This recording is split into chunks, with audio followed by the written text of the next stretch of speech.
Hello and welcome back to another episode of Beers with Buds. I'm your host, the cannabis sommelier, Andrew Friedman. I have my really good bud joining me today, Thomas Dahlgren.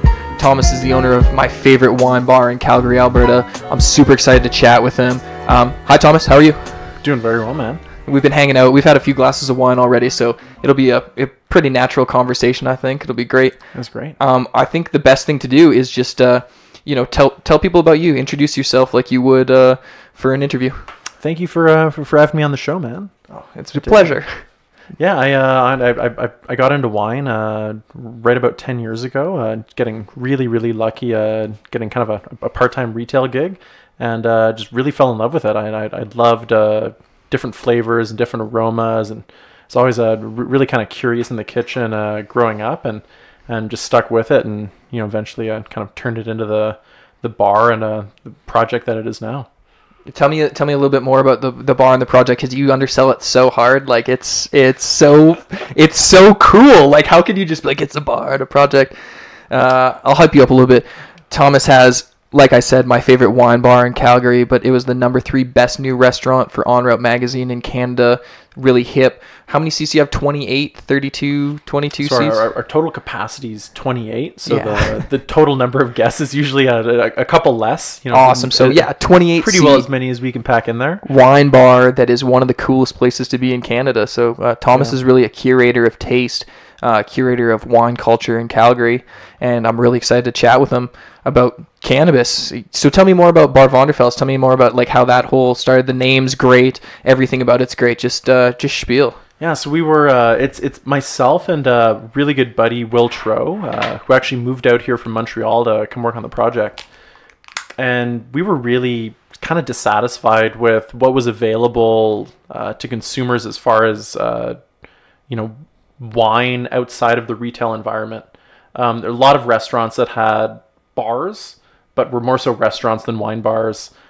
Even if they had great wine lists, they were usually, marked up with the intention of holding onto the wine for a really, really long time. And it's kind of a tough scene if you wanted to go out for a glass of wine in Calgary. Since then, a couple of others have opened up, and I think have opened up the scene a little bit to a bit more action. But we're really just trying to do something a little bit more progressive for Calgary. Well, it's an amazing wine market. There's no reason you shouldn't be able to go out on a Friday night or a Monday night or whatever night of the week it is, and just get a good glass of wine. Well, I love that you have that you open the bottles of wine and you let them chill in the big old kind of like farm looking bath basins, and that they're not on a machine. Because you know what, to me, when I see that, it's like you're guaranteeing freshness. When I see wine in one of the Enomatic machines, sometimes it really doesn't convince me that anybody's working very hard to curate that wine correctly. I'm really not convinced of the Enomatic or the Coravan or any of those like preservation systems. You don't like the Coravan? No, there's one that I actually really like called the Repour. Okay. And I think it has pros and cons. The biggest con for me is that it's made out of plastic and it's not super recyclable. It's, I think, okay, kind of medium minus recyclable at best, but the functionality of it is really, really good. I love how you went with medium minus. That's a shout out to all the wine nerds out there. That's pretty good. Showing through a little bit. Sarah was like, how many chocolate chips do you want in your chocolate chip cookies? I said medium plus. So yeah, you'll get it if you've done a everything has a hierarchy and a value, and whether or not you're willing to acknowledge it, the hierarchy and the value is there. But some people are more willing to pin it down at like that the 65% or the 35% versus the 0, 50 or 100. No, cheers to that. Yeah, cheers, dude. Why don't you brought the wine today? We got some beer later because it's Beers with Buds. But why don't you tell everybody about the wine we're drinking? Yeah, so this is from a producer called Georges Descombes, who's a really wicked. I think using the term natural is a little bit complicated. Is this natty wine? But I think we can touch on that like a little bit more in a little bit. I would say that this is maybe even medium within the camp of natural wine. Okay. But I think tons of merit, and I think a really good sense of place. So it's 100% Gamay, which comes from the Cru or the village of Morgon, which is within Beaujolais. And this is something that I'm not totally convinced of pairing red wine with cannabis. But because of the kind of spiciness and the kind of blood orange qualities of this wine, and also the juiciness and kind of the lighter structure, I feel like it'll do really well with some of the I'm gonna try. I'm gonna try it right now. flowers, Actually, yeah. I have some Space Dog extracted by some great people. We're not gonna mention them right now because of how legalization is rolled out, but I have this amazing Space Dog, and it has such a deep complexity. There's like red berries, stone fruit, a little bit of gassiness, but I feel like the peachiness and kind of this almost bubblegum-esque character comes through, and I think it's gonna go really well with the Gamay, because I can, I feel like there's a little bit of carbonic going on in here. There's definitely some fruitiness, and I think almost like I think blood orange and almost kind of like a grapefruit peel, or kind of like a citrus rind quality in the aromatics on this. I think kind of unusual for the grape, but I think it should be amazing with the and it's a 2014, so it's 2019 now. That's pretty cool to see a Gamay hang, but this is a Cru Beaujolais. Yeah. This is I think Cru Beaujolais is a little bit of a I think variable in some ways. I think there are producers that lean toward a really carbonic style that's supposed to be really kind of juicy and really youthful. I love those ones. You see a little bit of that in this, but this is one that I'd say is maybe a little bit more kind of Burgundian, it's kind of a little bit more structured, and yeah, I think a really classic vintage, and winemaking. I think it should last a really long time. Well, it's just cool to see, wine like this lasting 5 years in, and it's always interesting when I taste this, and I blind taste Cru Beaujolais, and it always trips me up thinking it's Pinot, just the way that those tannins are built, and even this one, it's just got such a nice tannin, and you get tricked very quickly because people are making those big juicy styles, and you get very used to being caught up in that strawberry bubblegum delicious juice world, when a wine like this has a little bit more structure, much more Burgundian, much more like a high quality Pinot than a Gamay. I love wines like this. It's so cool. I love having all these different people on when I get to talk about like hardcore wine stuff, because they'll give the different listeners such an interesting perspective of all this like scientific wine nerd shit. Like I feel like wine's so pretentious, but it can be so chill. Like we're hanging out, we're having dabs. I got my camo Xana robes on. Like wine doesn't need to be pretentious. Thomas is an awesome dude. Tell him about your painting, because I love hearing about your painting, and like you just like to paint. Like you're a cool artsy dude. It's kind of what inspires you in wine. Like just talk about yourself more. Brag. I love it when people brag about themselves. Shit, dude. Honestly, I love working with my hands. I get so much satisfaction out of just doing physical things, physical labor with my hands. I don't know. I think it's something that came out of out of working in the studio when I was in art school a couple years back. I find it so incredibly satisfying. But yeah, honestly, just had a couple of little like make work projects at the bar that I had to crush out, but I love it. Sorry, I'm having to dab, but I'm still listening. Yeah, no sweat, man. Though with that being said, I actually got a pretty rad gift from Will for Christmas. What'd you get? Table saw. Oh, that's cool. He's so manly. Yeah. No, dude, I love it. It's a total game changer. What have you cut with your table saw so far?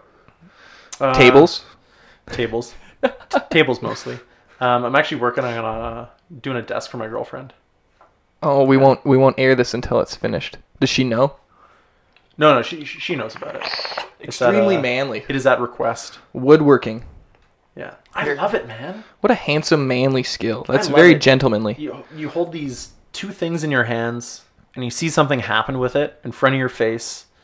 And I don't know. I think more and more we move away from like physical buttons into the realm of touch screens and automated processes and things like that. I find it so deeply satisfying. People don't care about craftsmanship anymore. Like no, it's so weird when I go in somewhere and I start feeling and looking for the quality of a build or like a material. I feel like a crazy old man.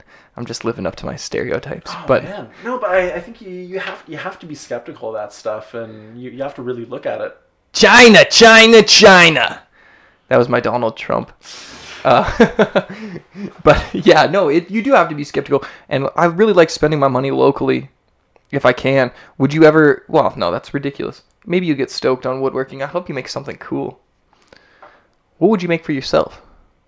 'Cause you can't just make stuff for other people. You gotta be selfish sometimes. Oh yeah, I can make a little cabinet, some furniture, you know, a few little bits and pieces around the house. Dining table, I think. I'd commission a side table. Yeah. Matching set. You got the table saw. I'll bring the stain. Man, honestly, I started working with stone a little bit. Wow. So we have those new tables, kind of like bar tops in at Vonderfels. And honestly, even just doing the edge finishing and like little bit of work with a chisel, so satisfying. That's cool. Yeah. That's super cool. Not enough. You don't get enough. That's true instant gratification, right? Like when you chip something and it goes well or bad, and you can figure out how to recover from it, or it's exactly what you wanted. That's instant gratification. So, yeah, that is something that's very mystifying to me. How people are able to carve stone effectively. I watched this thing. I love this artist Żukalski. He's like a Polish guy who does surrealism. Carvings. Żukalski. Dude was so cool, and then I watched his documentary and I found out he wrote like this really hardcore anti-Semitic stuff, and I was like, oh. Can't have that. I was like, I was really happy I didn't get any Żukalski tattoos. Secret anti-Semitic stuff is fucked up, man. Yeah, I mean, of anti-Semitic stuff in general, super fucked up. Yeah, if you're gonna be a Secret racist, just be like an anti-Semitic stuff. Yeah. I think even more so fucked up. Hidden racism is way weirder than like out in the open racism. I'm okay with out in the open racist because I think there's like an opportunity to change them. But like a closet racist who like really has these interesting bigoted ideas that are like deeply rooted, but they don't let them out until there's like this weird side of them. Those are the people that are hard. The one that really tapped me out was the guy that does the little like kind of seahorses. Okay. You know the little like the tiny little creatures that kind of you pull them out of a packet, rehydrate them, and then they kind of, you know, like, yeah, they're like, okay, like a growing seahorse. Yeah, it's I think it's technically an animal called a brine shrimp. Oh yeah, And like then, sea monkeys. Yeah, sea monkeys. That's the word that I'm looking for. I think a seahorse is maybe something. I think it's maybe a more legitimate animal. Okay, yeah. But a sea monkey is exactly the thing. So this guy basically developed sea monkeys, which is a brine shrimp that you rehydrate, you know, kind of comes back to life or you know, reconstitutes. And then a couple days later, once it's already most of the way going, you add some dye to it, and then it makes it look like something's happening. Yeah. Or as if it's come back to life. So this guy was actually funding like anti-Semitic practices and like I had so many sea super monkeys. right-wing stuff. Really? Yeah. I had tons of sea monkeys. Yeah, it's insane, dude. I loved my sea monkeys. I had I can't even believe that I had so many sets of sea monkeys. Now all I see is little Nazi Hitler youth sea monkeys walking around. Ah, Hitler. See, good thing I killed them all off eventually. So I guess I committed my own genocide. Here's the reality: I birthed those brine shrimp just to murder them. So, interesting paradox I've just put myself into. Yeah, the wine's fantastic. I think it actually paired really well with the cannabis. I think you should have your first puff out of the Puffco Peak. I'm going to serve you up one. Absolutely. Out of the Puffco Peak here. We'll move this forward. It's great hanging with you today. It was your birthday yesterday. Happy birthday. Oh, thank you.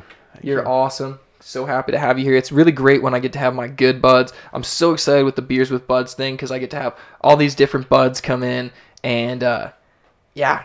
It's so exciting. It's so cool to see how everybody chats too with the microphone. Yeah, I love it, man. Just open format. Open format. Hanging no bullshit. Out. No agencies. No, we're not working for it. Yeah, we're full time as the cannabis sommelier now. That's it. We're all in. It's game on. So we can talk about anything we want. This might even end up being the first episode. I know I dig it, man. I think this would be a great first episode. Then they can really get to know me as a wine nerd and not anybody else.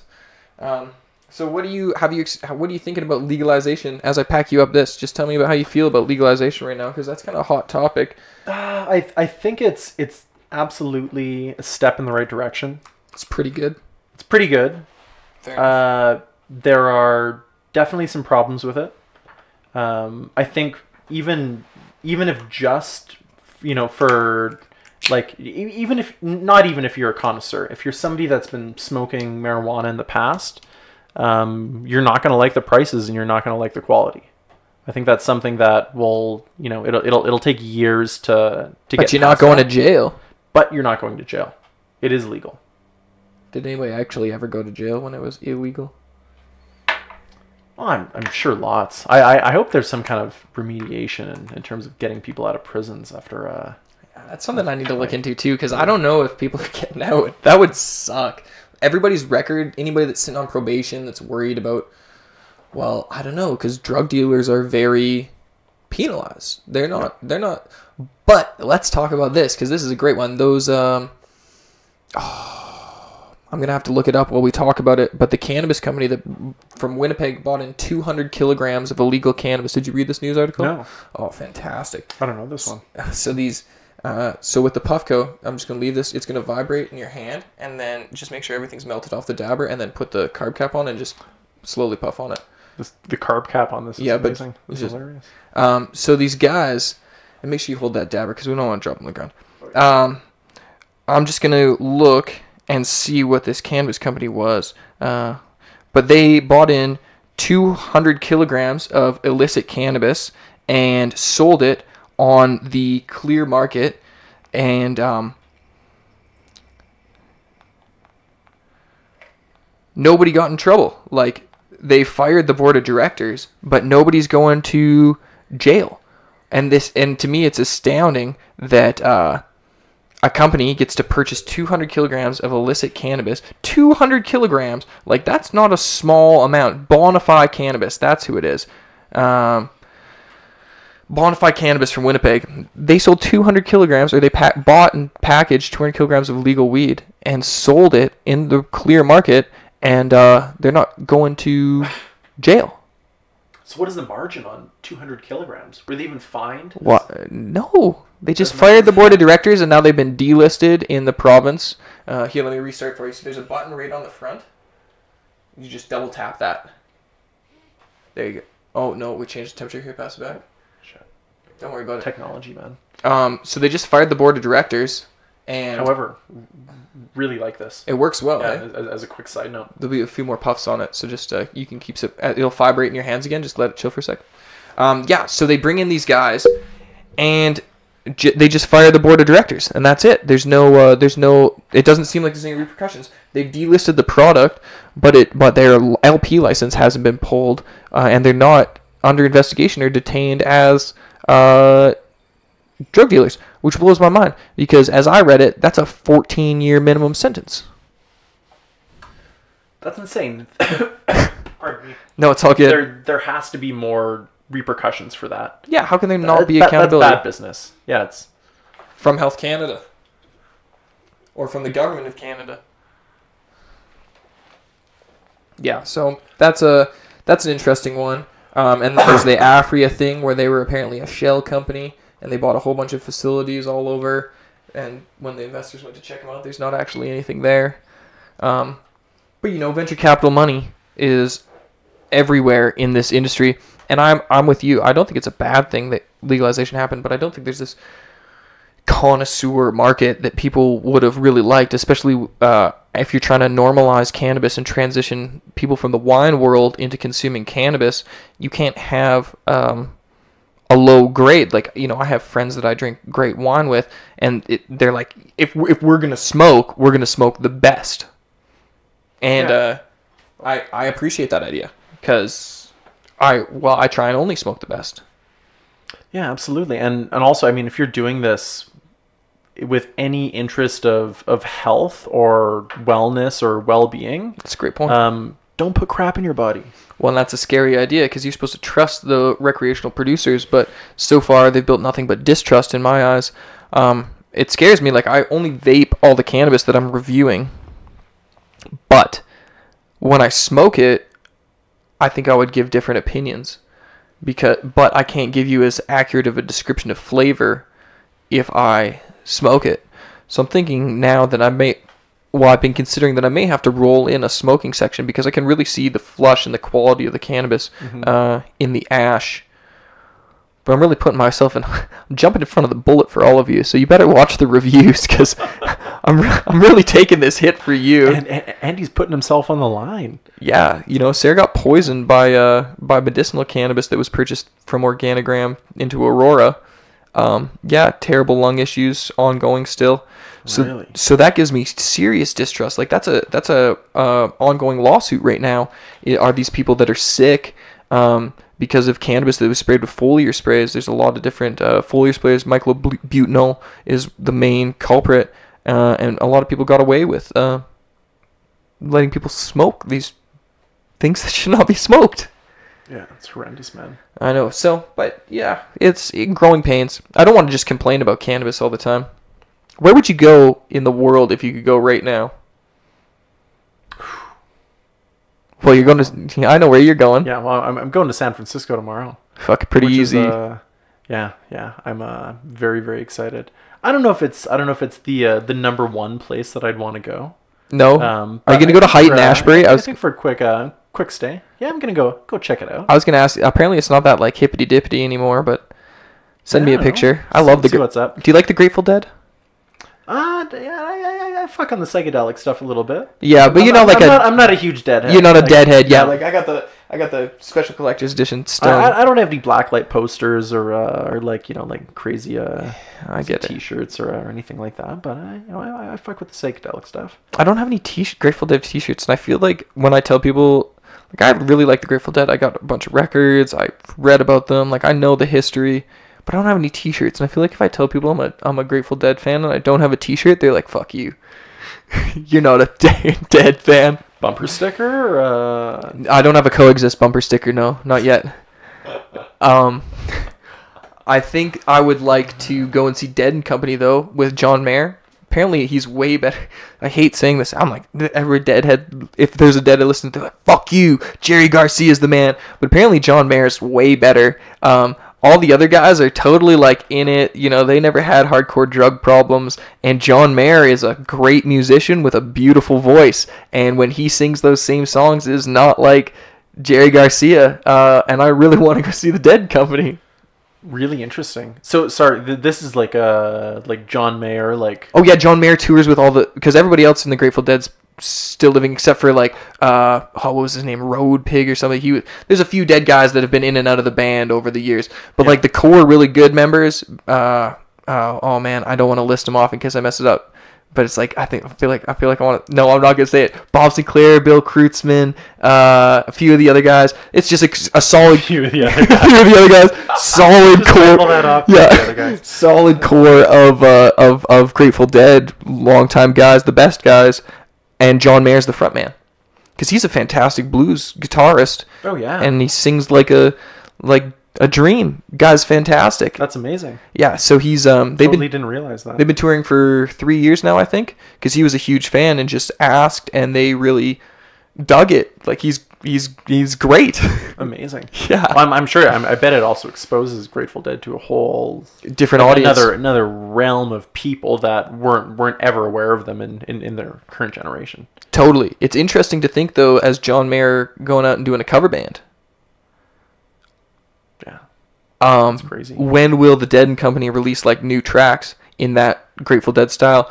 But the Grateful Dead never had any radio success. They never had a top 10 hit. Like, you'll never hear a Grateful Dead track on the radio, and that's why they don't have any fans except for the masses of loyal fans. But I feel like what people love and listen to more often than not with the Grateful Dead are just like the live recordings. Well, the Grateful Dead is not a studio album. Yeah. They're a jam band, and what was so cool about the Dead is that they let people record. They encourage tapers. That's what they called them back in the day. People would tape concerts.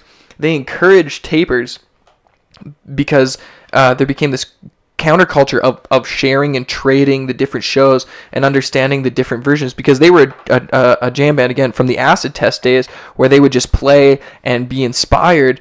And so every single show is different. Like, I have the Cornell show in the basement that was lucky enough that a taper got to plug into the master rig, and so it's fantastically taped, but they do like this 14-minute version of Viola Blues, and it's like That's the only time they ever did it, and that's what makes them such a great band, and that's why people need to see them Friday and Saturday every week the whole year, because no shows alike plus 5 stamps acid makes everything awesome. But yeah, the Dead is and I don't think there's ever been another jam band like that. Like, people aren't stoked to improvise, and I hate perfection. I used to be all into perfection in music, and now I listen back on my music, I'm like, fuck, I sucked. And I regret so badly that I didn't share more with people, because I was too worried about it being better. I don't know too much about your music. You sitting behind my album that I released in 2014. Yeah, I did an album in 2014. I was a resident DJ for Blueprint. I got to open for Souls of Mischief, where I got a tattoo, a 93 Till Infinity tattoo 2 years before, and then I got to open for them and chill and smoke blunts with them and rap and Talib Kweli, and I got to play so many amazing venues, and I would always loved Infected Mushrooms, and I got to work with their live set 3 times, and cool. Got to meet all the guys in the band and develop relationships with them, and music was great. I love music. You saw the jam space in the basement. I have my jam band, Hershey Moigel and the Bad Jews. Hershey Moigel. Moigel. Yes, it's the most Jewish name I could think of. So the shtick is that everybody who comes is a bad Jew. Anybody who, we're all bad Jews at heart. So if you come play in the band, you're a bad Jew. But I thought a T-shirt that said "I heart BJs" would be great too. BJs being bad Jews. Yes, exactly. You got it. Just have a little fun. But yeah, I wanted to be a musician really badly. I started as a rapper, and then I started making hip hop beats, and I started making dance music. But I play drums and guitar and bass and piano, and I love music. It's great. I love music, man. But nobody plays music. You listen to it. I listen to it, yeah. It's so hard. My hardest thing that I've been doing lately is recruiting musicians. I feel like now that I have all my instruments together, some sat at my mom's for a long time, it's like every single person I ask, I'm like, oh, do you play instruments? And they're like, no. And then as soon as I find one person that actually plays instruments, I latch onto them super hard, and I'm like, come jam. Sarah's brother was actually the best musician I've got to play with. I think it goes back a little bit to the kind of lost appreciation of craftsmanship. I feel like good musicianship and good music, it has a lot to do with good craftsmanship. Totally. You become a master of one thing, or maybe 5 things, but you're really, really committed to it. And that's not something that very many people are particularly interested in now. No, nobody wants to be great. They just want to be good. That's an interesting idea. Yeah, I feel like there's a lot of gliding through. Oh, totally. Which isn't always the worst thing. I think sometimes you have to glide through. But I think there are definitely less craftsmen and... I watch Shark Tank, and I think to myself, it's less common. How easy is it to run a business if all these dumbasses have got this far? It seems like I watch all those entrepreneurial shows, and I'm like, whoa, these people are dense. Anybody can do it. It's good. Life's good. Just go full send, no breaks, and you'll probably make it. And if you don't, well, hopefully you didn't spend $500,000 inventing an orthopedic that already exists or something. How do you think you would pitch the cannabis song on the Shark Tank? I would never. You know why? I feel like it would be a really good Shark Tank. It would be. Pitch. It would be one where I would say you're out, because that was my favorite. That was my favorite Shark Tank. But I would walk in, out. So I would probably pitch the events company, and I would go in pretty strong. I'm Andrew Friedman. I'm the cannabis sommelier, and I'm offering you 20% for $250,000 today. What am I selling? I'm selling events and content. We're creating one-of-a-kind cannabis and wine events. As the cannabis world emerges internationally, we show people an opportunity to normalize cannabis and literally bring cannabis back to the dinner table, utilizing world-renowned chefs seen all over TV, and creating a dialogue around wine. Everybody's done a wine tasting or knows somebody that's done a wine tasting. Cannabis is just as individual and can be enjoyed exactly the same. The content side is we create a TV show that does all these different episodes focused around these dinners, and continues to evolve and emerge, and is exactly like a Food Network show. So for your $250,000, I'll give you 25% of the earnings from the TV show. And then we'll see what they say. Yeah. But you know, they're not taking my pitch, or they'd be super into it, or they'd want to change the business completely. But I wouldn't go in because I think it's a scam. I know you can bootstrap any business and do it yourself as long as you've set yourself up well enough. And the venture capital money I'd want, I would, you know, an angel investor would be a lot nicer than a shark. Absolutely. So many of those deals don't go through, and I want somebody that would believe in me and my hustle, me as an entrepreneur, and the triangle that is Avesta, more than I'd want to pitch. I don't know who's Mark Cuban. Yeah, I'm not convinced that Mark Cuban's the guy. Shark Tank's interesting because they seem to pitch money a lot easier at people than they do on Dragon's Den. Shark Tank, like, you know, I don't really like Mark Cuban. Dragon's Den is just crazy. Well, there's a bunch of Calgary chicks on there now this season. There's tons of Calgary but people. but the judges Manjeet Minhas, you got Arlene Dickinson, Really? and you For got Michelle. the Minhas Brewery? Yeah, and you got Michelle Romano, and they all do business in Calgary. So it's interesting. That would it's so hard though, talking and trying to sell the cannabis side of things in Canada, right? Even though we have full legalization, it seems like the United States is way more receptive of what I do.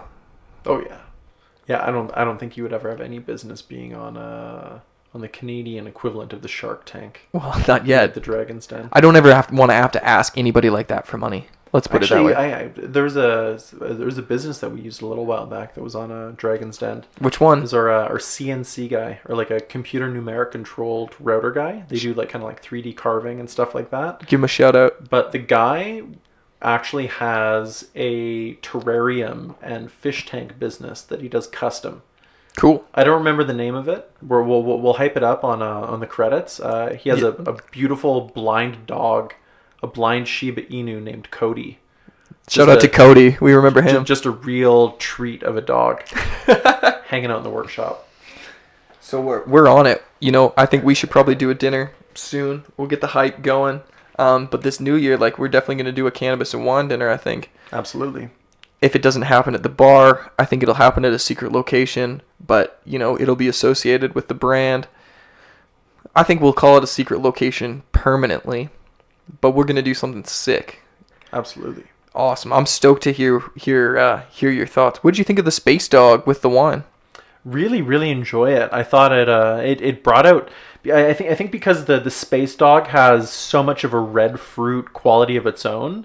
It almost toned down the red fruits in the wine and brought out a little bit more of the spiciness and almost more of a black tea quality on the palate, which I really, really enjoyed. And it didn't mess with the acid either, because that's one of the hard things, is when it starts making it taste like lime. Yeah. In a red wine, that's the hardest thing to circumvent. But when you get an extract like that, the Space Dog or Gelato, I found those two smelled very similar. With that complexity, they kill with red wines. Yeah, and I think too, if you are gonna mess around with red wines with your extracts or dry flower, and just you can't do those high alcohol, high tannin bruisers. I had a great pairing on the show where I did GG4 flower rosin and Valpolicella Ripasso.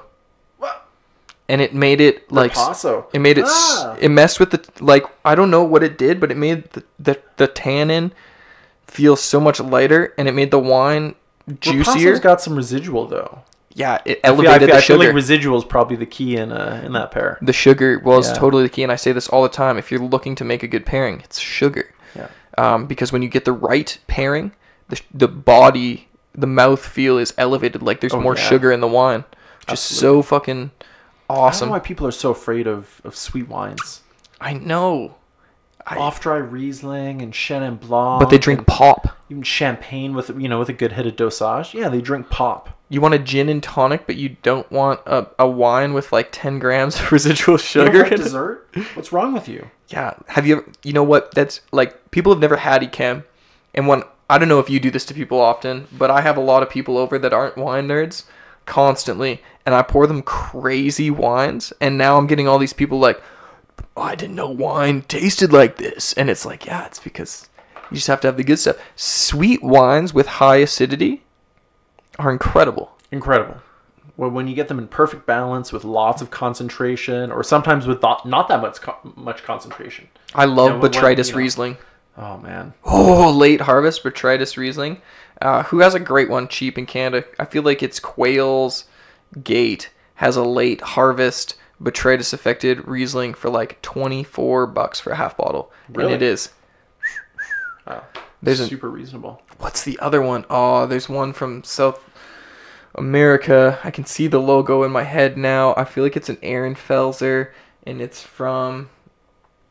I can't remember it at all. I remember having it poured for me 2 days before it was poured for me in my WSET class, and I was like, this is what the wine is. And she's like... I love crushing blinds like that. Shout out to Elliot, who used to work at Crowfoot Wines. Now he's at Silver Springs.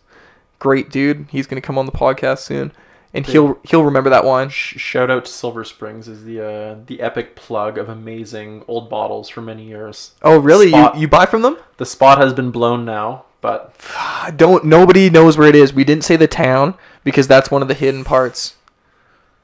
Amazing spot for plucking old bottles. So you know Elliot then? I don't know Elliot. Oh, you're gonna have to meet him. You'll love him. I might have been going there pre Elliot. Okay, yeah, he came in I think a year and a half ago as the GM. Yeah, maybe or as one of the wine guys. His time. Okay, we'll have to meet him, hang out with him because he's a cool dude. He loves cannabis. He loves great wines. He really put me on at first. I remember the first time I went and tasted when I was a wine rep. I went into Crowfoot, their main store, and he was the fine wines guy for Crowfoot. And I was tasting my wines, and it was literally the first time I'd ever done an in-store tasting.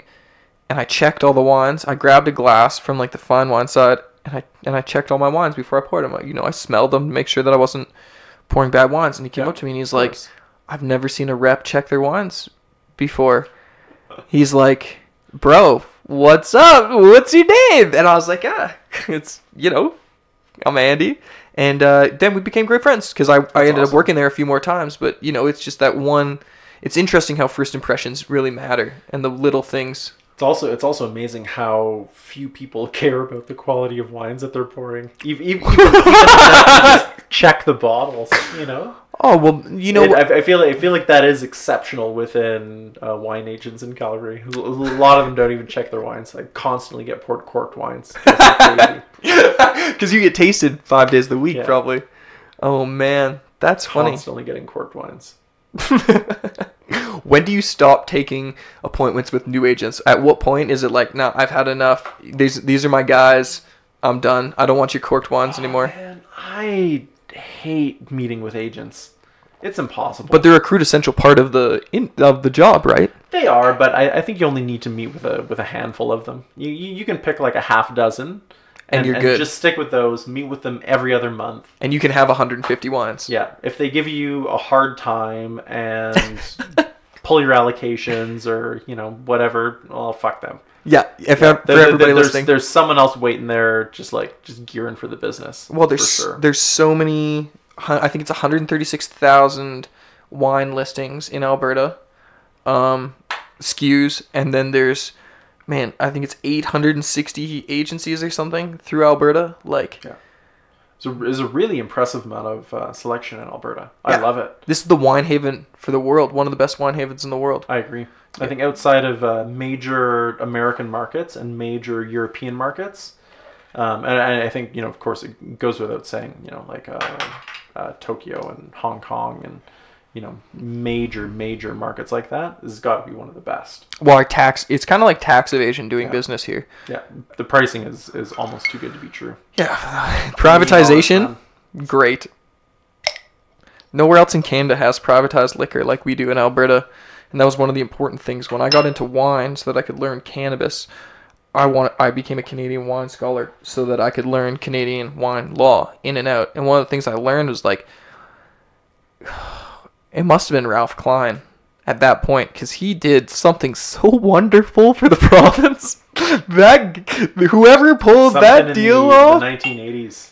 93 was the year of privatization. Look at this beer. Okay, so we got from Beau's Brewing, What are we getting into? Vanik Hill, Ontario, and I think it's actually blueberry IPA. I didn't actually look what I grabbed. Blueberry IPA. Cavalier Blueberry IPA, Wild Oats series, Beau's Brewing, great brewery. I really like them. Wild oats. Yeah, and blueberry juice. So I love From foraged wild oats. That's what this is all about here. the color looks great, and in the cast glass. Thanks, Andrew.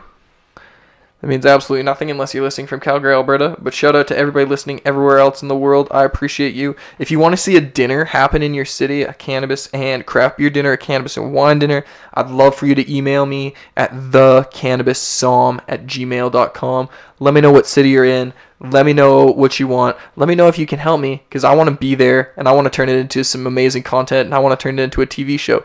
So also, if you're an angel investor and you want to go around and have a sweet TV show, let's crush it. What do you think of the beer? Is it smelling good? I'm doing a bad pour for myself. It's got really interesting aromatics to it, because I think you've got the smell of the blueberries as well as the hop character, which I think can sometimes bookend it. Kind of coalesce into each other. I think saying blue fruits to people, a lot of people don't really know what you're talking about, but well, that's a hard one, right? What does a blueberry really taste like? Yeah, but I think blueberries, Syrah grapes that have a little bit of that kind of rotundant, kind of peppery quality to them. Rotundant? Oh, what the fuck is that?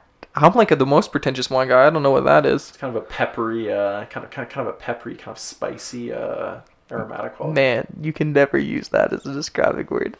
That one's deep. That's so deep. Rotundant. This is intense. Is it strong? Is it sweet?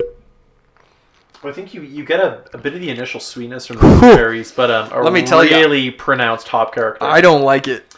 And I feel, I think something about I think there's a reason you don't put really intense hop flavors with really intense fruit flavors like this. Look, yeah, because it tastes like medicine. It tastes gross. If we were gonna do it on the channel, it'd be like, so the color is a deep, like rubied purple. I don't even know how to describe it. The head was nice. There was a little bit of lacing and it stayed frothy on top.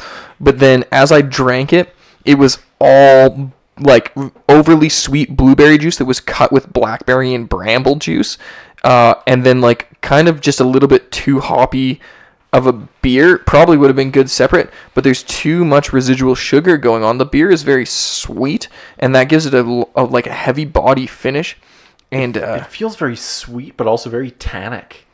It feels like it was made with all the stems and the it's covering my mouth. I got the fuzzy slippers. That's so funny. I was just about to say that. It's everywhere. I really do not enjoy this. No, we might have to. Who makes this? It's Beau's Brewing.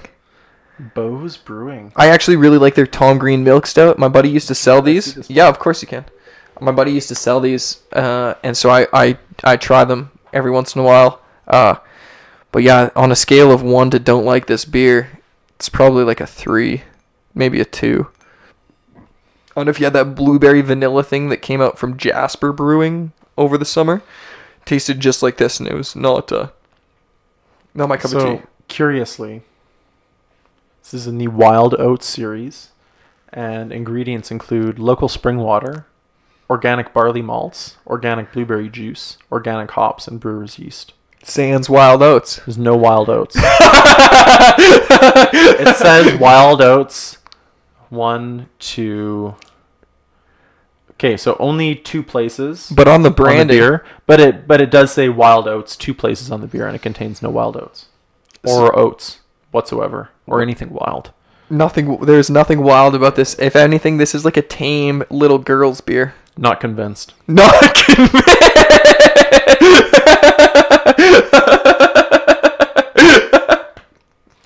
Oh, that was brilliant.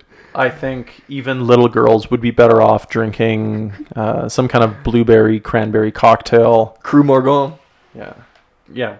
Cru Beaujolais is Speaking of that, let's get a great alternative. Yeah, I'll grab it. I'm not convinced. I'm more comfortable moving this mic around, so I'll grab it. I'm not. Oh yeah, not convinced. I love how you said that. It smells okay, but it tastes like just terrible. Oh, thank you. You're welcome.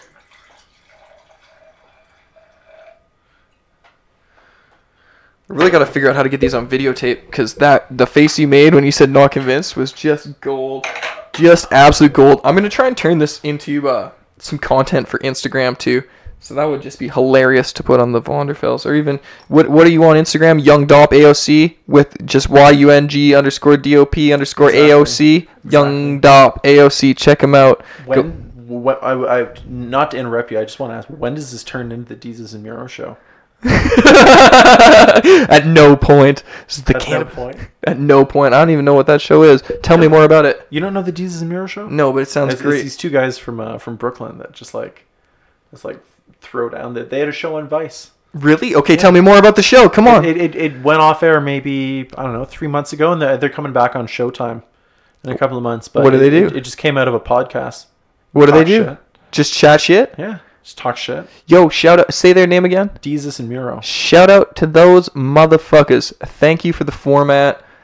We're hanging. I hope they just jump through the wall like the Kool-Aid Man right now. They're like, gotcha. I think you would absolutely love it. I'm gonna watch. It's kind of I don't know, kind of Joe Rogan podcast, kind of powwow format. Isn't every podcast Joe Rogan? Condensed down into like it's almost condensed down into I don't know, like a late night show. Oh, I appreciate that idea. Yeah. It's interesting. So they have their podcast, Bodega Boys. Bodega Boys, love it. The kind of main bit, and then the Deezes and Muro show is on Vice, which is condensed down to maybe, I don't know, 20 minutes or half hour or something like that. But it's basically just stolen from their podcast, or what? No, it's all it's different content. Is it original skits? Are they funny guys? No, it's like late night, man. There's some clips, there's some memes, there's some shit talking. There's rap talk, sports talk. Isn't it crazy to think celeb talk? Content is so crazy. Like, I watch TV constantly. I love TV. I love watching commercials. I love advertisement. Like, these are things that genuinely interest me, as well as film. I love watching new movies. I love seeing how people portrayed things. But, like, at what point does that medium die? People are on Netflix, right? Like, if you're, we're pretty young guys. 26, 28. Happy birthday again. Thank you. At what point does cable TV stop being consumed? Like, people don't. Alberta is the highest rate of adoption of not having a landline and cable TV, because those things are generally coupled together. When do people just totally ditch cable, and when is content like it? Like, YouTube is the second biggest search engine in the world. Go watch my YouTube channel, The Cannabis Sommelier, if you haven't. That's the shameless self-promotion. But at what point do people just ditch it and it's like straight Netflix, straight YouTube? Netflix had so many Golden Globe nominations last night. Yeah, I feel like cable's done, man. It's game over. Advertisement sucks. I feel like cable is over. I feel like the next time a millennial moves into a new apartment or a new house and it's a pain in the ass to get cable, they're just going to stick with their Netflix because they're going to get internet anyways. I haven't had cable in years, and it sucked because I always had to go to a bar to watch a sports game because I love sports. I don't know if you know that about me, but I love sports. But when we bought this house and they offered us free cable, they were like, "Oh, this is our gift to you."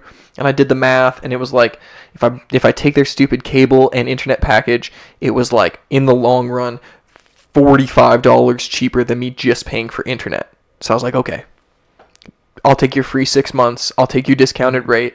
I'm into it.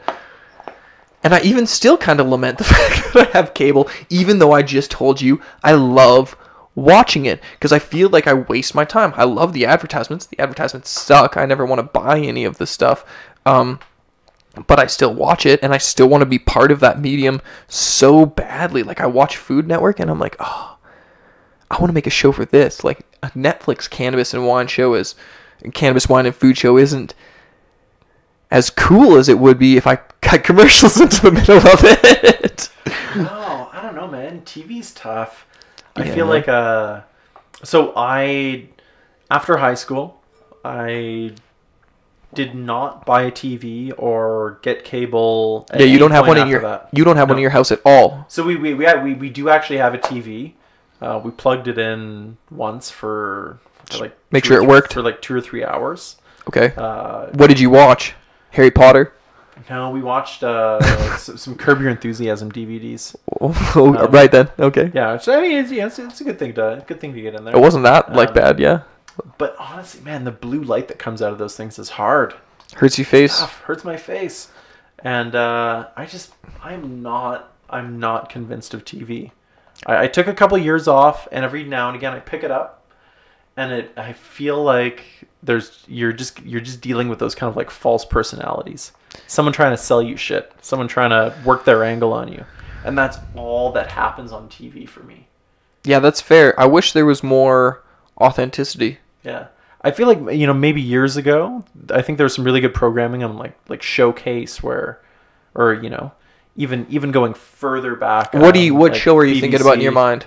You got any examples? You got anything that you're like, yeah, this was a good program that I would watch? Nah, it's all crap. You're like, fuck this.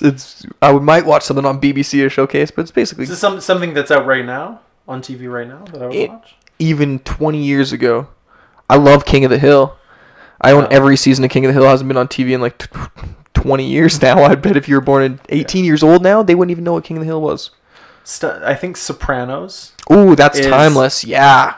Incredible writing. That's good stuff. I think you have it's just a perfect intersection of like really amazing casting, really amazing actors, great screenwriting, great production. Everything just comes together, and you get a perfect sense of place and time and personalities, and I think it's an amazing series. But if you watch it more than once, you've wasted your life. I don't know, man. I've seen it 2 times. Wow, and you don't own a TV. Debating a third. You gotta buy a TV. Oh, you have a laptop. You're cheating. Laptop, See, there's still some but Netflix you know in. what? I miss out on the movie theater. You know? Oh, you don't go to the movies? No, we do go to the movies, but I think having access to the stuff that you want to watch in that format would be very different. If I had a big screen at home or a big projector or something like that. Like my 60-inch downstairs. I hate going to the movies. I'm like, I love it. I don't steal anything anymore off the internet. I'm not admitting that I ever stole anything off the internet, but I don't do it anymore. And but it's crazy to me that like Netflix, you get an instant day release, and when I was in LA, it's crazy to see how many billboards they put up to actually hype these movies for day one release, because these movies, they're going to be Oscar nominated movies, they're Golden Globe nominated movies. The movies that Netflix are creating and giving to you that are the same quality that would be in the movie theater day one for your normal subscription fee is such a crazy contender that now the movie theater model has been moved to like, you can get a movie, it sits in the theater for a month, and then maybe 2 or 3 weeks after you're able to buy it on iTunes, or even they have an exclusive offer with any which place where you can see this movie 3 weeks before whatever. If it's a Sony movie, then you can do it on PlayStation or yada yada yada. And it's just like the movie theater is an industry that's going to die super soon. Yeah. You see all the things they're trying to do: give you comfier seats, bring food to you, serve you liquor, so that you can watch a movie that you probably could have waited 3 weeks for and seen at home. Yep. It's a hard idea. Yep. And it's expensive. It's expensive. Minimum wage is already up. Right. People get $15 an hour here in Alberta. Anybody enraged in the United States right now? Yes, you heard it correctly. $15 an hour is minimum wage. But what is that? $10 US? Oh yeah, I think $12.50. $12.50. That's a great wage. That's true. Like a lot of places in the United States, if you're like an unskilled worker, a kitchen worker, a laborer, like $12.50 an hour is a serious. I think I think some states still have a minimum wage of like $3 or $4. It wouldn't surprise me. Completely Those insane. slavery states. Yeah. Slavery. And and they get away with paying illegal immigrants even less, right? Hardest working people I've ever worked with were the 2 Mexican guys I lived with on the vineyard. And that, like, I know that Mexican people work super hard, and I know that there's tons of people being, like, taken advantage of. And then there's all this controversy from the Drump about, like, open the fucking government, asshole. Are you kidding me? Don't build a fucking wall. You should... I love the Zhukovsky thing where he wanted to build a university on the border of Texas and Mexico to unite internationalism, because why wouldn't you let people in? I'm so lost why you think the murderers are in Mexico and not in America. More people have died in America from mass gun violence than collectively all of the wars they've ever participated in. It's insane. I don't know what's going on down there right now. It's a joke. It's literally the laughing stock of the world. I go places in the world. I talk to my friends all over the world, and people just make fun of Donald Trump. And it's great. He's out of his mind. Well, what are they doing with his reality TV president down there, man? Seriously. It's I loved that. I saw this thing that Matt Groening was a time traveler. Nobody else could have predicted all these things except for The Simpsons, the BlackBerry, the iPad, FaceTime, the Drump, and you're reaching back for some more of the beer. You knew it was bad. I'm just curious to see what it's doing. It's not going to be doing anything. I don't think that was a good beer. It's not a good. Bose, I love the Tom Green milk stout, not the milk stout Tom Green. It says it on their label. Anyways, that's a great beer. You really missed it with this Cavalier Blue. I spent like $12 on this beer. Oh, man. Yeah. In privatized liquor country, too. So if you're buying this at the LCBO, it's probably a $21 beer. That's crazy. Crazy. It just doesn't... I don't know if the style makes any sense to me at all. No, it's a disaster. It's a fruity disaster. I often don't like... Well... No, if you watch the channel, I love fruit beers. I really enjoy fruit beers. I love good fruit beers. Right? For me, there's almost nothing better. This is a bad fruit beer. It's really horrendous. We're just going to keep ripping on. Sorry, Bose, you should have put out something bad, because now we're literally just have a show where we critique stuff. Sarah hates it. Sarah's my fiance, if anybody's just learning this. But the fact that I've decided to give my opinion on everything, and I really just want to give my opinion and let it be something is I think it's great for my personal brand. I think it's terrible for my relationship. And we'll see. I hope, Sarah, I love you. I hope you listen into the podcast this far. I'm very excited to marry you in Jamaica. You're the love of my life. I'll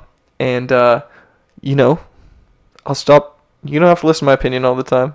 You can be overly critical of almost everything. Not your partner. Well, I think I want to say that to everybody. Don't listen to my opinion only as much as you want to.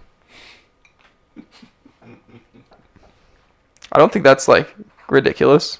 Yeah, just only as much as you want. Take you with a grain of salt, a slice of lime, and a shot of tequila. The lamest line. I heard that on a Netflix show and I loved it. I was like, where did this lady come up with this? How does she remember all these great drinking lines? There you go. Shout out to Babe from Bondi Beach. That beer stinks. I'm putting that one down for good. I know. I want to run and grab another beer because it's like, that was super disappointing beer. Super disappointing. We'll drink a little bit more of this wine. Maybe we'll take a pee break and I'll go grab another beer and then we'll sit back down and chat. But for now, I think we should have another dab. Can I serve you up a dab? Yeah, absolutely. Awesome. I love that you're into smoke. So yeah, what do you think about, what would you like to see in a cannabis and wine dinner? What would make you really stoked? Like, I know you bring to the table amazing service, amazing wines. You love to curate amazing food, and that's basically what the idea of the dinners we host are about. But is there anything more that you'd like to see, or like anything you haven't seen in the market already? I think really highlighting the ways that cannabis kind of affects your palate. I think it's something that's really, really dynamic. Using different varieties and different forms of it to kind of accentuate different textures and different flavors and sensations and things. I don't know if that's something that's really been explored. No, it hasn't. Explored. And I find it makes such a big difference in the structure of certain beverages, in terms of how the acidity and sugars and tannin and everything kind of mingles in your mouth, and especially with food. And I think especially what extracts do, either vaporized or consumed, or even the aroma of them, I think it's just like, it's a cool idea. My buddy makes a honey with rosin, and he gave me one. He's been tasting me on them because I'm the Psalm, so everybody wants to know what I think. I'm sure this is. Do people bring you bottles of wine? I bring you bottles of wine all the time. Okay, anyways, only if they're expensive. But we were trying this rosin, and the last one had an incredible texture. And I'm just relating it now to, I saw that texture of that same rosin a few days ago, and now it makes sense why that honey had this amazing texture, and it was just delicious. And he's really trying to accentuate different honey farmers with different types of rosin, which I love it. That's what's so specific, individual. That's what makes great culinary experiences with cannabis. Sorry, having a dab. Yeah, I feel like not to name names, but Andy and I were discussing another kind of cannabis activists paraphernalia and printed material. Just looking at how kind of quick they are to think that everything in the terpene world should only go with one thing, and everything in another terpene world should only go with another thing, and I feel like it's a more complicated question than that. We're literally looking at something in a box. Like, I'm saying this quite literally. It is a printed material in a square box. And I think that's hard. This all came as one packet. And I think it's nice for I guess for a new consumer, for somebody trying to learn. But I also think it leads you in a misdirection because, correct me if I'm wrong, as a wine guy and as a wine steward, a sommelier, what I really want to do is encourage people to find what they like and enjoy what they want to enjoy. I don't want to put somebody into a box. My favorite... Exactly. Everyone's palate is different. Don't let someone tell you what you're tasting.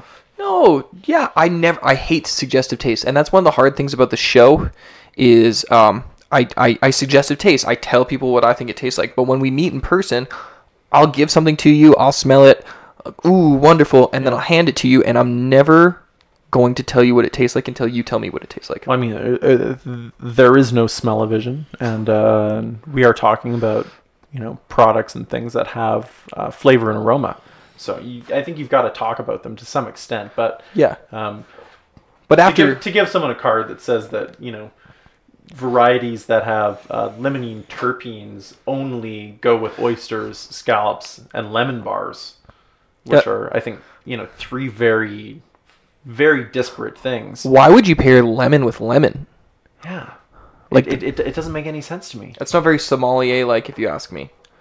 I'm looking for a deep complexity. I'm trying to do something different than anybody's ever done, and I think you've nailed it. Actually, is that why would you pair limonene, lemon, terpene with lemon things? I think this is a better reflection of what those things taste like, more so than what those things might taste good with. I think that's a great way to put it. Yeah, you could have something.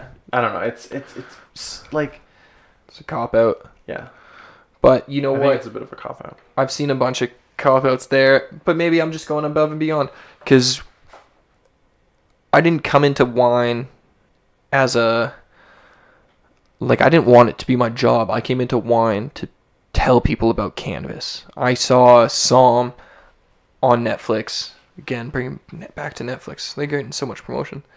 And I knew that becoming accredited in wine was the only way that I could tell people about my experience in cannabis and have them actually believe me and respect what I had to say. The person we're talking about comes from wine and had been in wine for a long time and saw an emerging market in cannabis. I've been an activist my whole life, and I became really good at wine because I cared and I was in tune with my senses. And the only reason people respected me was because I was good at blind tasting, and I loved the history, and I became obsessed with it. But yeah, it's hard. Like I'm a cannabis guy first. I want to make sure the cannabis shines, and wine will always be second to me. I think we kind of chatted about this. You run a wine bar, but you like to consume cannabis more than you're gonna drink a bottle of wine. Is that a price thing, or is it just like a straight up? That's how you'd rather feel like? I don't honestly enjoy the sensation of being drunk. I hate being drunk. Or sorry, I really enjoy the intellectual qualities of wine. I really enjoy the history of it and learning about the geology and why certain wines from certain places taste a certain way. Totally, the people, the place, the and I think it's really, really interesting, and I just love smelling and tasting things that bring me to another world, and wine really does that for me. I hated wine until that first day I sat down in wine class. I saw that documentary. I took a wine class 4 days later, and thank God, because that wine class, the guys I sat beside introduced me to you. And I hated wine. I had never been a drinker. I was always a cannabis smoker. And I used to drink gin to get drunk. And I sat down in that class. My parents had always drank very cheap wine. And they told me to think about it critically. And when I thought about it critically and I forgot about the alcohol part of it, and it became an intellectual piece, is when I became obsessed with it. And then the stories of the Renaissance and war and all of that, like I love war history, and that's what really got me stoked. All these pieces started to connect, all these names, Charlemagne, kings and queens, and yeah. So that's why I would never put stuff in a box like that, because I'm a cannabis guy first, and I don't think Chipotle nuts should ever be related to beta-caryophyllene, ever. And I think just to tell someone that one terpene is going to be good with vegan curry, as well as creme brulee. Oh, that's bold. That you should drink it with muscat, as well as Nebbiolo. Whoa. That it might be good for anti-anxiety, as well as anti-acne. Oh, what? And that the terpene effects leave you relaxed and rejuvenated. Sounds like getting sued to me. What the fuck does this even mean? It's basically just put whatever you want on a card and put some pretty pictures on it, I think. I'm really not convinced. Well, Nebbiolo and Muscat, what terpene was that? This is the linalool. Linalool. And linalool is lavender, right? Exactly. Yeah, so I would not be putting lavender. I might get the neb thing. I guess I can get but Muscat is kind of a cop-out, and Nebbiolo is extremely hard, as I found. I did some of the most expensive. I did Roberto Huertzio on my channel, and it was... And that's a producer that does a pretty fleshy, He's the Pinot Noir of Nebbiolo. Yeah. And it was hard. Like, that was... I've still struggled to find a strain that goes well with that. And a big lavender strain, I often don't find very enjoyable because it tastes like the laundry room. Yeah, it's a little bit too much so. Okay, let's dig into the next one. I kind of like this. Because we could talk. You're a literally professional sommelier, and I pretend to be one, so that's good. But I have enough street cred that I can use the sommelier term, because I'll come work on a restaurant floor any day. Yeah, absolutely, man. I think you have the knowledge and the service and you're... I curated wine programs for people. Yeah, man. So, I think all these things... I feel bad using the word sommelier, though, because I feel like a lot of people bastardize the word, and it's a very amazing word. At its core, it's a wine steward, but it's a wine steward who's knowledgeable. I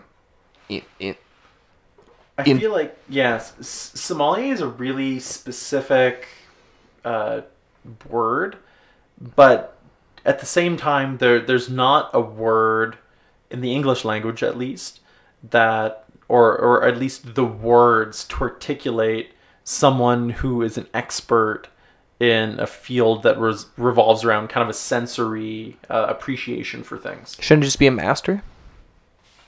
Like there's masters of wine, Yeah. but they would never be a master sommelier because they can't speak their tasting notes and they can't work a service floor. So shouldn't a master of a cannabis sommelier be a master of cannabis? Like, Well, I don't know.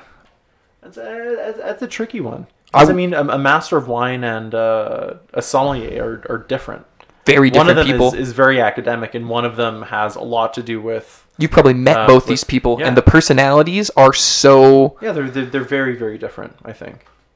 And it's not to say that one can't be academic or the other one can't have showmanship. Of course not. But I think it generally goes one way more than another. And so for everybody listening, the MW course, I think I talked about this in the last one, but the MW, you need to do, your blind tasting is 12 wines in 1 hour, and it's written, and then you need to do a thesis paper and something else to pass the exam. And the sommelier exam is 8 wines, 40 minutes, and you have to speak your tasting note instead of writing it, and then you get grilled by a rapid fire question, and then you have to do a service portion.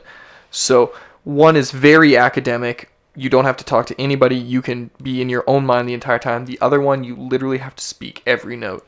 And I like talking about it. I like speaking what I feel. I feel like it's too easy when I write because I get too much time to think. But they also have to do 12 wines as opposed to 8. Yeah, or is it 6 for the Master Somm? I think it's... I haven't watched Somm in so long. I'm like, oh, this is the documentary that changed my life. Wow. But I don't remember. I want to crack back into it, study for it, crush it out. Would you go to a quartermaster sommelier course? Have you done that one? So I have my certified.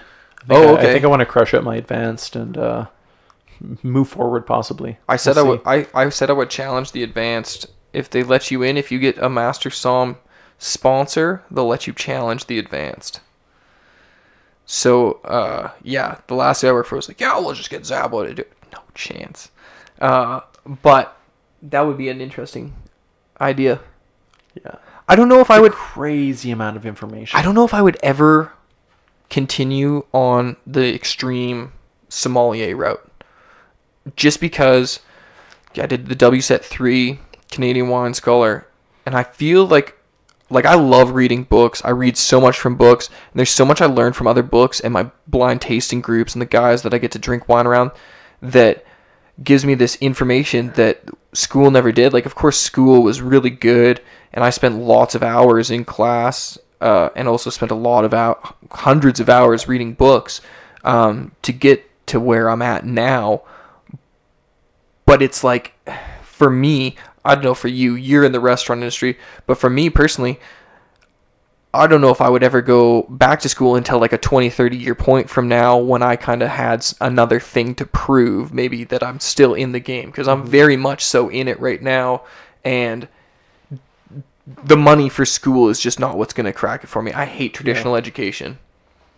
Yeah, it's not something that I totally enjoy either. Honestly, I think learning out of my career as a bar guy and a business owner is the best way for me to learn. Well, about life and about the wines. Yeah. All the reps you meet, the way that they can tell the stories, as opposed to a wine teacher telling the story. And I don't know. For me, it's not necessarily about learning from from reps or from retailers, but like having people that you taste with. Yeah, you taste a lot of wine on a regular basis is huge.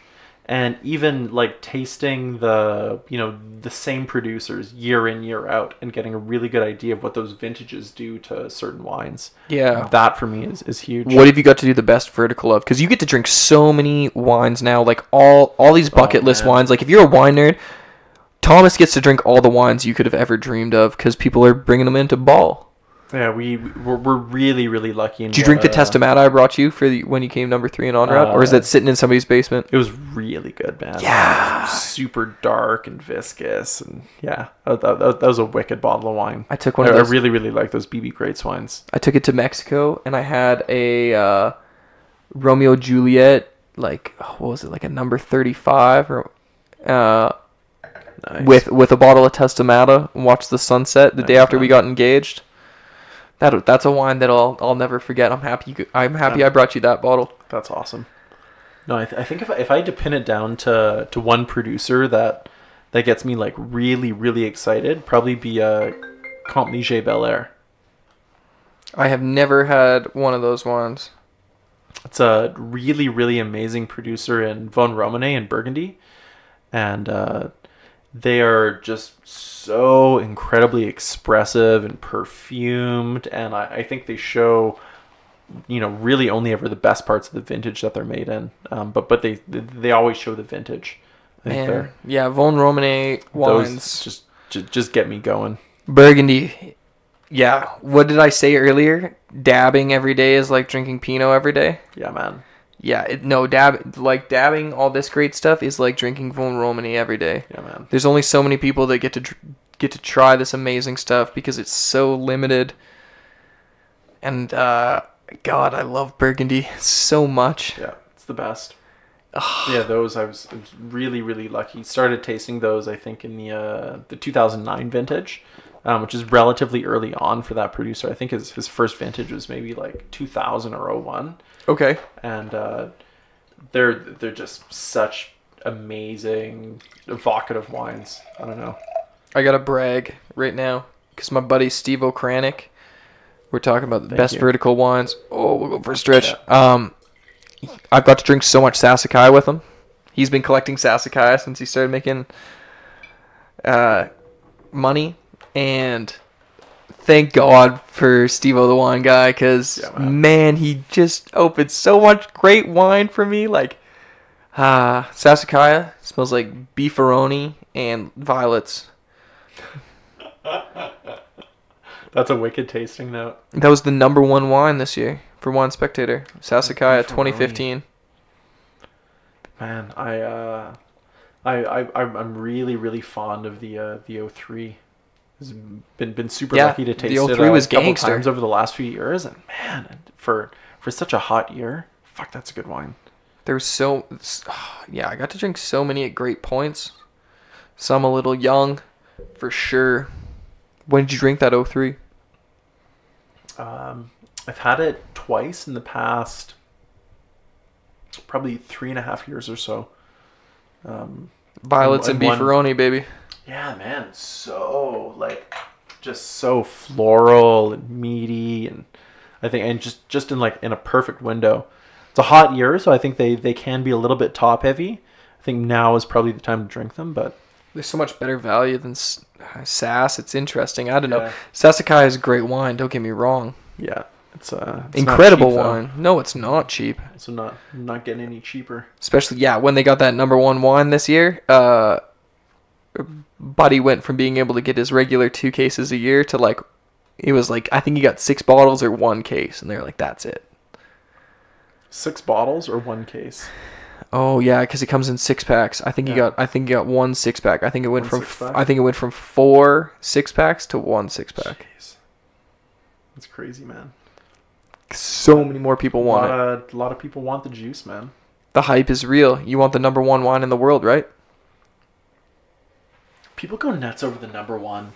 Whatever is the best or the biggest. Well, we were talking about this 11 Madison Park, and you knew people that went there, and this is the number one restaurant in the world, and they sent food back.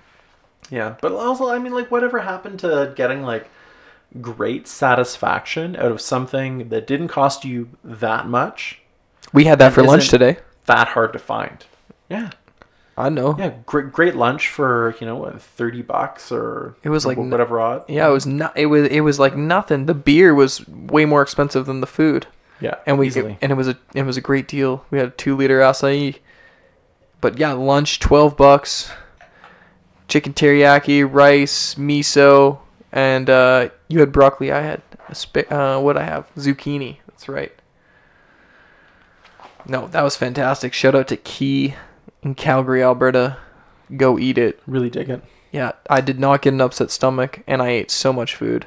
Yeah, I got to pop back later on for the yakitori. Yeah, they only do yakitori after 5. That's what we found out. I kind of find that out literally every time I go. I'm like, oh, can I have the yakitori? And I honestly think the girl's so tired of telling me that they don't do it until 5 o'clock. But I'm going to continue asking, without a doubt. Yeah, you got to see what's going on. You want to see if the grill's hot. I thought the charcoals were going, man. We saw them. They were good. I honestly feel like they could have done it. My fish was grilled. Yeah, your fish was grilled on the yakitori grill, on the charcoal grill. I just don't think they had prepped it. I don't think they had prepped the skewers. Yes, I see. That's the only reason I could think, because your fish, that's why you ordered the fish. You're like, I'll get the mackerel just to see if it was doing it. I love mackerel either way. I had to see what was going on. Oh, that was great. No, that was great. I love lunch there. A little slow service, but fantastic food. Yeah, good spot. Best, like I was telling you, one of the best patios. Yeah, so cheap. Patio. $36 bottles of fantastic prosecco. Great patio. Yeah, it's super reasonable. What do you want? What do you want? $36, man. Just do yakitori on Saturday so that I can sit up there and eat yakitori all day and drink $36 bottles of prosecco. All I need is a little bit more marketing, and that would be like the hipster central. You and I just need to sit there and Instagram live one time, and a week later it'll be going crazy.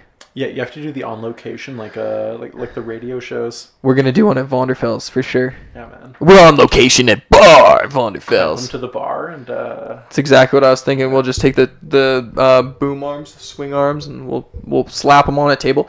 Maybe we'll just sit right in that front window so that people think that something really cool is going on. We'll set up the camera and put the lights on, and people will just think that we're doing like a serious show. It'll be something. We're selling it to Netflix. I love it, man. Netflix, you should come check out Calgary, Alberta. I don't know anybody who works for Netflix. I don't know if you live in Calgary and meet somebody who works for Netflix, but I'm like, Netflix, how do I contact you? They're like, you don't contact Netflix. Netflix finds you. I don't know, man. It's like the NRA. Bigwigs. Just kidding. It's not the NRA. What's the one? Super secretive. Yeah. Who did the NSA? There we go. That's the NRA. The NRA. Yeah, Netflix. It's like the NRA. You like? Not sure. You like them guns? Here at the NRA, we really support Netflix. Don't be taking away our revolvers or our shotguns or our semi-automatics or our Netflix.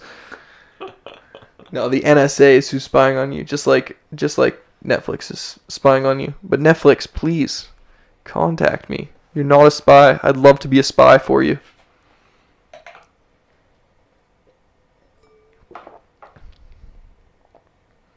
This wine's fantastic. Do you know if it was concrete? No, this, as far as I know, is mostly old oak barrels. Sure tastes like natural wine. Vinification. Yeah, it has a little bit of a natural edge to it. It's got a little bit of funk. Yeah, a little bit of funk. But I think this is a producer that isn't overtly natural. That's not the point of him owning and operating a winery, is to make natural wine for him and his millennial buddies that want to drink it with their vegan curry. Yeah, what would this pair with on the squares? I think this is just really delicious gamay, made in a way that people have been doing for many, many years that, perhaps some producers have lost touch with. But I think this just shows the character of the land and the fruit and the people that make it in a little bit more of a kind of a clear way, less muddied by yeast inoculations and. Okay, we're gonna take a complete shift. People are comparing Drake to R. Kelly now, as he fondled and danced up on a 17-year-old girl. Oh wow! He smelled her hair, asked her if it was herbal essences. I told you I like your hair, right? This is very awkward. It's gonna massage her a little bit. Well, she's only 17 apparently. So, what do you think about that? Should Drake be the next R. Kelly? Because they got that show on Netflix. No, it's not on Netflix. I think it's on cable TV called Surviving R. Kelly. Have you heard about this one? They got like what a mess. They got like 76 rape R. Kelly victims. It's a messy show. Howdy. That's a show for the ages. Yeah. Surviving R. Kelly. Yeah, that's crazy. God, 76 people? all you can ever hope is that you never have a show called like Surviving You. I don't need that. I don't need that. Yeah, well, you're not a terrible person, so don't worry. You didn't pee on little girls. No plans to. Do you know how many R. Kelly coming out of the closet videos there are? Have you ever watched the whole series? Oh, his like And I'm coming out the closet, and I pulled out my gun. There's like 47 parts or something. 47. I'm not even fucking with you. Are there actually 47 parts? One time I know he was really prolific with those. One time I listened to Amazingly it prolific. all the way to the airport when we were going to Cuba or something, and Sarah was like, "I'm done with you. Like, why have we listened to like 17 episodes of R. Kelly coming out of the closet? R. Kelly episodes. I don't even know what to search. Yeah. And I'm coming out the closet. Oh no. This is just coming up with Surviving R. Kelly.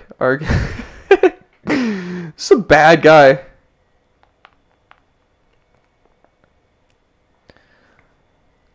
R. Kelly trapped in the closet. Looks like there is 33 chapters. Holy fuck. Yeah. That's quite a bit. 33 is plenty. That's a lot. I'm not going to play it because I feel like he'll try and sue me because he's really in need of some money. I believe it, man. Imagine somebody made a show about you, Surviving You. That's rough. Yeah, that's terrifying. We're going to have to watch that. I think I'm going to have to put my cable to work. I'm going to have to finally use my well-spent money on cable for something better than sports. Surviving R. Kelly. Coming out of the closet without a gun. Terrible. Terrible.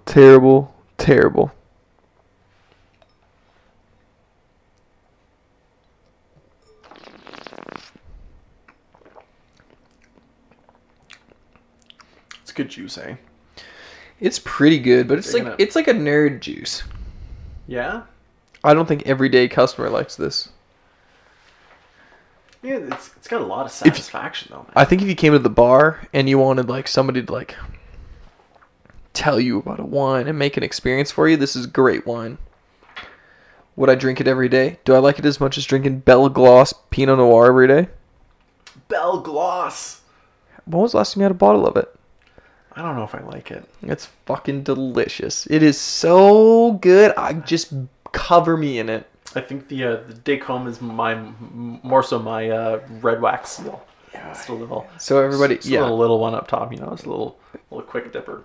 Yeah, a little quick dip. I'm going for the long drip. If you don't get that, you need to be drinking more wine. There's a red wax seal on both these bottles. That Belle Gloss is like juice. I honestly think Pacific Northwest Pinot Noir is my favorite. Yeah. I love it when it tastes like a melted cherry popsicle. If I could just drink Pacific Northwest Pinot Noir all the time, I would. But the prices are getting out of hand. Yeah, they're pretty crazy, man. Pinot Noir in general, I think, is it's going to get trickier and trickier as the globe warms and I think wine's going to be illegal. Styles changes. I think wine's going to be illegal in 15 years. Yeah. 100%. It's too much water. Too much water. Exactly. I think in some places, yes, but 586 liters of water to make 1 liter of wine. Where? In California? Everywhere. That's the average. Well, I mean, think about all the cleaning. Like it takes a lot of water, yeah. And so at what point does this become non-essential? If the water crisis continues, they say we're going to run out of water by what, 2056? Wine has definitely got to be one of the first things to go. 560 liters to make one bottle of wine. 1 liter, yeah. Isn't that atrocious? But I feel like that number's got to be a reflection of like commercial wine production with irrigation and. Even I worked at a small winery, and just the sheer amount of water I sprayed on stuff to clean it is atrocious. Like, it was, I remember a neighbor coming over one time and being like, "Oh, you're eroding this part because your water's draining over here." It's like, yeah, because I wash stuff all day. Yeah, I don't know. It's interesting. Wine is an extreme luxury product, much more than cannabis. Cannabis can thrive on much less water. I guess you could do a drip irrigation with wine. You could do it on the low, but wine spoils very quickly in a dirty environment, and you need water to clean. Yeah. And lots of it. If it's going to be a big production facility, there's no other. There's no other option. Quite literally.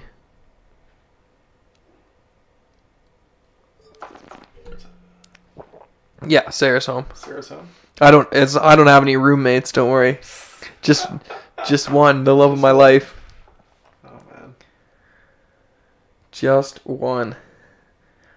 No, that's fantastic. Well, maybe we should go say hi to her. Maybe we'll call the episode done now. Oh yeah. It was fantastic chatting with you on Beers with Buds. I really enjoyed our chat. Thanks for hanging out. Thanks for bringing the wine. Yeah, buddy. Sorry the beer with the bud wasn't good, but I think that's kind of all part of the experiment. The bud was amazing with the wine.